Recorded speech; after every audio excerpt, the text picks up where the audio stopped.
ચલો જુઓ, આજે આપણે વિરામ ચિહ્નો વિશેની સમજ મેળવવાની છે. એના માટે આપણે ગીત ગાઈશું. શું ગાવાનું છે? ગીત.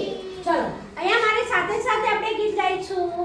કેવી છે વાક્યની રચના, તેવું વિરામ ચિહ્ન આવે. આપણે શીખશું પૂર્ણ વિરામ, તેમાં કે મારી હોય ગાલી ચોખ્ખું શહેરવાર. અહીંયા પૂર્ણ વિરામ આવે, તેવું વિરામ ચિહ્ન આવે. આપણે શીખશું અલ્પ વિરામ, તેમાં થોડું અટકવાનું હોય. પૂજ્ય બાપુજી આપણો મિત્ર, અહીંયા અલ્પ વિરામ આવે, તેવું વિરામ ચિહ્ન આવે. આપણે શીખશું પ્રશ્નાર્થ ચિહ્ન, તેમાં પ્રશ્ન પૂછાયેલો હોય. નર્મદા નદી ક્યાંથી નીકળે છે? અહીંયા પ્રશ્ન આવે છે, કેવું વિરામ ચિહ્ન આવે. આપણે શીખશું આશ્ચર્ય ચિહ્ન, એમાં બધી રાણીઓ હોય. વાક્ય સરસ આવે છે, અહીંયા આશ્ચર્ય ચિહ્ન આવે. તેવું વિરામ ચિહ્ન આવે. આપણે શીખશું અવતરણ ચિહ્ન, એમાં બદલાયેલી વાતો હોય. ખરાબ અક્ષરે અધૂરી કેળવ્યું છે, અહીંયા અવતરણ આવે છે, તેવું વિરામ ચિહ્ન આવે. કેવી છે વાક્યની રચના, તેવું વિરામ ચિહ્ન આવે. જુઓ, અહીંયા આપણે વિરામ ચિહ્નોનું ગીત તો ગાયા. હવે આપણે પહેલી લીટી છે એમાં આપ્યું છે પૂર્ણ વિરામ. પૂર્ણ વિરામમાં શું આવે? તો જેમાં હકીકત આપેલી હોય કે માહિતી આપેલી હોય, ત્યારે આપણે શું મૂકીએ છીએ?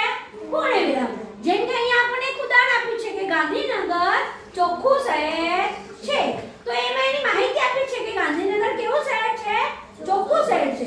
એવી રીતે હું કાલે આવવાનો નથી, એ વાક્યમાં પણ આપણે માહિતી આપે છે. તો ત્યારે આવા વાક્ય હોય ત્યારે વાક્યના અંતે શું આવે? પૂર્ણ વિરામ આવે. બીજું આપણે જોઈશું અલ્પ વિરામ. તો અલ્પ વિરામ ક્યારે આવે? તો જ્યારે આપણે કોઈને પત્ર લખતા હોઈએ, પૂજ્ય બાપુજી, ત્યારે અલ્પ વિરામ આવે. તમારો મિત્ર અથવા તો આપનો મિત્ર, ત્યારે પણ અલ્પ વિરામ આવે. એક કરતાં વધારે વસ્તુની આપણે વાત કરતા હોઈએ, ત્યારે પણ શું આવે છે? અલ્પ વિરામ. જેમ કે મારી પાસે પેન્સિલ, રબર, ફૂટપટ્ટી, સંચો છે, તો જ્યારે આપણે પેન્સિલ, રબર, ફૂટપટ્ટી લખીએ છીએ ત્યારે ત્યાં આપણે અલ્પ વિરામ મૂકવો પડે. હવે એના પછી આપણે ત્રીજું જોઈશું પ્રશ્નાર્થ ચિહ્ન. તો પ્રશ્નાર્થ ચિહ્ન ક્યારે આવે? તો જ્યારે આપણને કોઈ પ્રશ્ન પૂછતું હોય, બરાબર. જેમ કે અહીંયા પ્રશ્ન પૂછ્યો છે કે નર્મદા નદી ક્યાંથી નીકળે છે? તમે મુંબઈ ક્યારે જવાના છો? તમે મુંબઈથી ક્યારે આવ્યા?